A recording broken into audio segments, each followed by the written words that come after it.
ഡെൻമാർക്കിൻ്റെ കീഴിലുള്ള സ്വയംഭരണ പ്രദേശവും ലോകത്തിലെ ഏറ്റവും വലിയ ദ്വീപുമായ ഗ്രീൻലൻഡ് തങ്ങൾക്ക് വേണമെന്ന് അമേരിക്ക ആവർത്തിച്ച് ആവശ്യപ്പെടുമ്പോൾ അവിടേക്ക് സൈന്യത്തെ അയച്ചിരിക്കുകയാണ് യൂറോപ്യൻ രാജ്യങ്ങൾ. അമേരിക്ക കൂടി ഉൾപ്പെടുന്ന സൈനിക സഖ്യമായ നാറ്റോയിലെ അംഗങ്ങളായ ഫ്രാൻസ്, സ്വീഡൻ, ജർമ്മനി, നോർവേ എന്നീ രാജ്യങ്ങളുടെ സൈനികർ വ്യാഴാഴ്ച ഗ്രീൻലൻഡിൽ എത്തിയിട്ടുണ്ട്.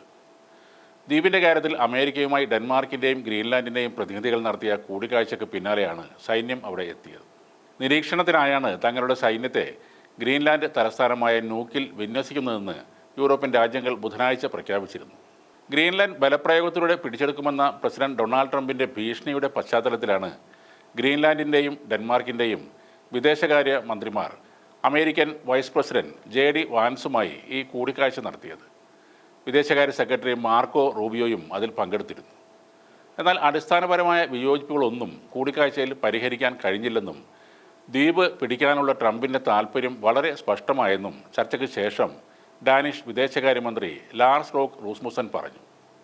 ചർച്ചയിൽ സൈനിക നടപടിയിലൂടെ അല്ലാതെ ഗ്രീൻലാൻഡ് ഡെൻമാർക്കിൽ നിന്നും പൈസ കൊടുത്ത് വാങ്ങാനുള്ള സാധ്യതയും അമേരിക്ക മുന്നോട്ട് വച്ചിരുന്നു. വരും ദിവസങ്ങളിൽ ദ്വീപിൽ നാറ്റോ കൂടുതൽ സൈനികരെ വിന്യസിക്കുമെന്നും അവരുടെ കൂടുതൽ കപ്പലുകളും മറ്റ് സേനാ വിമാനങ്ങളും എത്തുമെന്നും ഗ്രീൻലാൻഡ് ഉപപ്രധാനമന്ത്രി മ്യൂട്ട് എഗഡ് പറയുന്നു.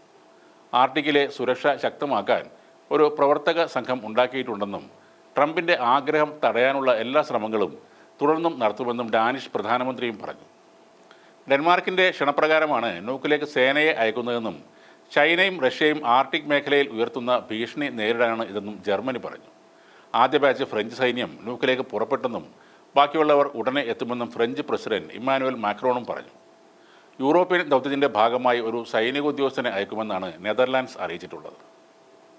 അതേസമയം ആർട്ടിക് മേഖലയിൽ റഷ്യയും ചൈനയും ഭീഷണിയാകുന്നെന്ന വ്യാജ പ്രചരണങ്ങളുടെ പശ്ചാത്തലത്തിൽ ഗ്രീൻലൻഡിൽ നാറ്റോ നടത്തുന്ന സൈനിക വിന്യാസം ഏറെ ആശങ്ക ഉണ്ടാക്കുന്നു എന്നാണ് റഷ്യ പറയുന്നത്.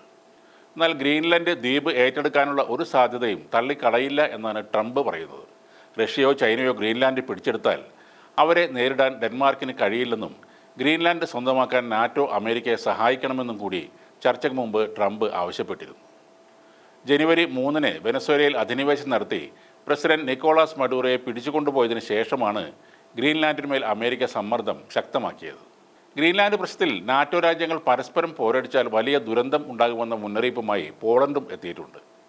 പോളണ്ട് പ്രധാനമന്ത്രി ഡൊണാൾഡ് ടസ്ക് കഴിഞ്ഞ ദിവസം വ്യക്തമാക്കിയത് തൻ്റെ രാജ്യം ഗ്രീൻലൻഡിലേക്ക് സൈനികരെ അയക്കില്ലെന്നാണ്. ഒരു നാറ്റോ അംഗരാജ്യത്തെ മറ്റൊരു നാറ്റോ അംഗരാജ്യം ഏറ്റെടുക്കാൻ ശ്രമിക്കുന്നത് ഒരു രാഷ്ട്രീയ ദുരന്തമായിരിക്കുമെന്നും ടസ്ക് വാർത്താ സമ്മേളനത്തിൽ പറഞ്ഞു. റഷ്യയോ ചൈനയോ ആർട്ടിക് മേഖലയിൽ കാലുറപ്പിക്കുന്നത് തടയാൻ വേണ്ടി ഗ്രീൻലാൻഡ് അമേരിക്ക സ്വന്തമാക്കണമെന്ന വാദമാണ് ട്രംപ് ഉയർത്തുന്നത്. ധാതുസമ്പന്നമായ ഒരു ദ്വീപാണ് ഗ്രീൻലാൻഡ്. അതുതന്നെയാണ് ഗ്രീൻലാൻഡ് സ്വന്തമാക്കണമെന്ന ആഗ്രഹം ട്രംപിന് ഉണ്ടാകാൻ പ്രധാന കാരണവും. എന്നാൽ റഷ്യയുടെയും ചൈനയുടെയും കപ്പലുകൾ അവിടെ എത്തിയെന്ന അമേരിക്കയുടെ വാദം നാറ്റോയുടെ രഹസ്യാന്വേഷണ ഏജൻസികൾ തള്ളിക്കളയുകയാണ്. ഇത് ആദ്യമായല്ല അമേരിക്ക ഗ്രീൻലാൻഡിനായി രംഗത്ത് വരുന്നത്. 1867 മുതലേ ഉള്ളതാണ് ഗ്രീൻലാൻഡ് അമേരിക്കയുടെ ഭാഗം ആക്കണമെന്ന വാദം. 1867 US secretary of state William സെവാർഡും 1946 രണ്ടാം ലോക മഹായുദ്ധത്തിന് ശേഷം സെക്രട്ടറി ബാരൻസും 1970 വൈസ് പ്രസിഡന്റ് നെൽസൺ റോക്ക്ഫെല്ലറും ഗ്രീൻലാൻഡിന് വേണ്ടി വാദിച്ചവരാണ്. എന്നാൽ 2019 ഗ്രീൻലാൻഡ് വിലയ്ക്ക് വാങ്ങും എന്ന് പരസ്യമായി വാദിച്ച ട്രംപ് 2025 ആയപ്പോഴേക്കും സൈനികമായി പിടിച്ചെടുക്കും എന്ന നിലപാടിലേക്ക് മാറുകയാണ്. ലോകത്തിലെ ഏറ്റവും വലിയ ദ്വീപായ ഗ്രീൻലൻഡിൻ്റെ ഏറ്റവും വലിയ സവിശേഷത അവിടുത്തെ അമൂല്യമായ പ്രകൃതി വിഭവങ്ങളാണ്. 17.5 ബില്യൺ ബാരൽ ഓഫ്ഷോർ ക്രൂഡ് ഓയിലും 4.9 ട്രില്യൺ പ്രകൃതിവാതകവും ഗ്രീൻലാൻഡിലുണ്ട്. ചൈനയ്ക്ക് പുറത്തുള്ള ലോകത്തിലെ ഏറ്റവും വലിയ അപൂർവ ഭൗമധാതുക്കളുടെ നിക്ഷേപവും ഗ്രീൻലാൻഡിലാണ് ഉള്ളത്. അടുത്ത 50 വർഷത്തേക്ക് ഈ ഭൂമിക്ക് വേണ്ട 25% അപൂർവ ഭൗമധാതുക്കളും ഗ്രീൻലാൻഡിൽ നിന്നും ലഭിക്കും.